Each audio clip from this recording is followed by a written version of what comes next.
ಆತ್ಮೀಯ ಸ್ನೇಹಿತರೆ ಹಾಗೂ ವೀಕ್ಷಕರೇ, ಇವತ್ತು ನಾನು ಅರಳಿ ಮರದ ಕುರಿತು ಮಾಹಿತಿಯನ್ನು ನೀಡುತ್ತಿದ್ದೇನೆ.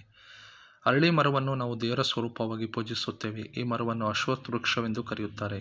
ಇದನ್ನು ವೃಕ್ಷಗಳ ರಾಜ ಎಂದು ಕರೆಯುತ್ತಾರೆ. ಅರಳಿ ಮರ ಸಾಮಾನ್ಯವಾಗಿ ಎಲ್ಲ ಊರುಗಳಲ್ಲಿ ನೋಡಬಹುದು. ಈ ವೃಕ್ಷಗಳು ಹೆಚ್ಚಾಗಿ ದೇವಾಲಯಗಳಲ್ಲಿ ನೋಡಿದ್ದೇವೆ.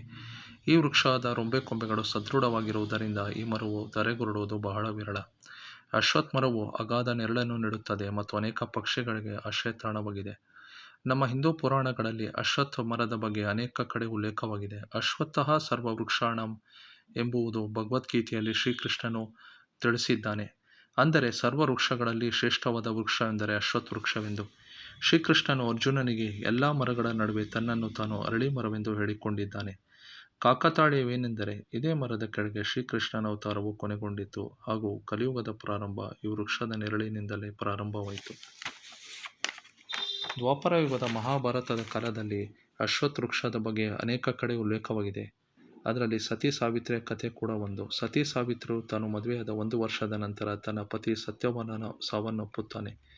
ಸಾವಿತ್ರಿಯು ತನ್ನ ಮೃತ ಗಂಡನ ಶರೀರವನ್ನು ಅಶ್ವತ್ಥ ವೃಕ್ಷದ ಕೆಳಗೆ ಇಟ್ಟು ವೃಕ್ಷದ ಸುತ್ತ ಕೆಂಪು ದಾರವನ್ನು ಸುತ್ತಿ ಕಠಿಣ ತಪಸ್ಸನ್ನು ಆಚರಿಸುತ್ತಾಳೆ. ಸಾವಿತ್ರಿಯ ಕಠಿಣ ತಪಸ್ಸಿಗೆ ಮೆಚ್ಚಿದ ಯಮಧರ್ಮನು ತನ್ನ ಗಂಡ ಸತ್ಯವಾನನಿಗೆ ಮರುಜೀವವನ್ನು ನೀಡುತ್ತಾನೆ.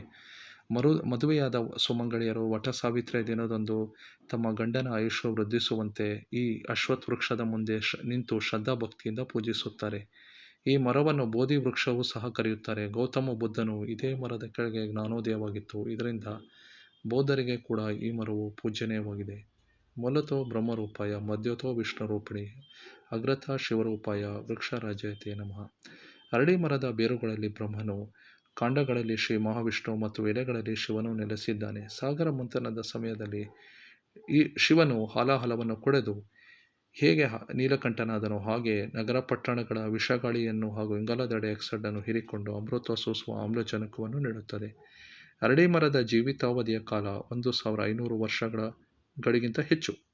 ಈ ಮರವು 800 ಪಟ್ಟು ಇಂಗಾಲದ ಡೈಆಕ್ಸೈಡನ್ನು ಹೀರಿಕೊಂಡು 2000 ಪಟ್ಟಷ್ಟು ಆಮ್ಲಜನಕವನ್ನು ಕೊಡುತ್ತದೆ. ಆದರೆ ನಾವು ಅಭಿವೃದ್ಧಿ ಎಂಬ ಹೆಸರಿನಲ್ಲಿ ಲಕ್ಷಾಂತರ ಮರಗಳಿಗೆ ಕೊಡಲಿ ಏಟು ಕೊಟ್ಟು ಮರಗಳ ಮಾರಣ ಹೋಮವನ್ನು ಮಾಡುತ್ತಿದ್ದೇವೆ. ಅದರಲ್ಲಿ ಅರಳಿ ಮರವೂ ಕೂಡ ಒಂದು.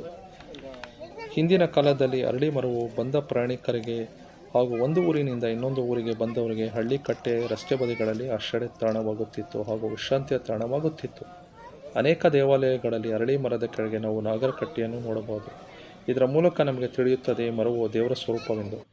ಅರಳಿ ಮರವನ್ನು ಪೂಜಿಸಿದರೆ ಹಾಗೂ ಬೇಡಿಕೊಂಡರೆ ನಮ್ಮ ಇಷ್ಟಾರ್ಥಗಳು ಸಿದ್ಧಿಸುತ್ತದೆ. ಅರಳಿ ಮರವನ್ನು ಪ್ರದಕ್ಷಿಣೆ ಮಾಡಿದರೆ ಇನ್ನೂ ಒಳ್ಳೆಯದು.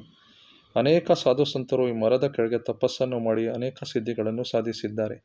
ಅರಳಿ ಮರವು ನಮ್ಮ ಭಾರತವಲ್ಲದೆ Nepal, Myanmar, Thailand, Cambodia, Laos, Vietnam ಹಾಗೂ ಪಾಕಿಸ್ತಾನದ ಬಲೂಚಿಸ್ತಾನ್ ಪ್ರಾಂತ್ಯ ಹಾಗೂ ಯುನೈಟೆಡ್ ಸ್ಟೇಟ್ಸ್ ಆಫ್ ಅಮೆರಿಕಾದ ಫ್ಲೋರಿಡಾದಲ್ಲಿ ನೋಡಬಹುದು. ಅರಳಿ ಮರವು ಅಗಾಧ ನೆರಳನ್ನು ನೀಡೋದಲ್ಲದೆ ತಂಪಾದ ಗಾಳಿಯನ್ನು ಕೊಡುತ್ತದೆ. ಕೊನೆಯದಾಗಿ ಹವಾಮಾನ ವೈಪರೀತ್ಯದಿಂದ ಭೂಮಂಡಲದ ಮೇಲೆ ಉಂಟಾಗುವ ದುಷ್ಪರಿಣಾಮದ ತಡೆಗೆ ಇಂಥ ಮರಗಳನ್ನು ಸಂರಕ್ಷಿಸುವುದು ಮುಂದಿನ ಪೀಳಿಗೆಗಳ ದೃಷ್ಟಿಯಿಂದ ಅತ್ಯವಶ್ಯಕ. ಈ ವಿಡಿಯೋ ನಿಮಗೆ ಇಷ್ಟವಾಗಿದ್ದಲ್ಲಿ ದಯವಿಟ್ಟು ವಿಡಿಯೋನ ಲೈಕ್, ಶೇರ್ ಆ್ಯಂಡ್ ಸಬ್ಸ್ಕ್ರೈಬ್ ಮಾಡಿ ಮತ್ತು ಡಿಸ್ಕ್ರಿಪ್ಷನ್ ಲಿಂಕನ್ನು ಕ್ಲಿಕ್ ಮಾಡೋದನ್ನು ಮರೆಯಬೇಡಿ.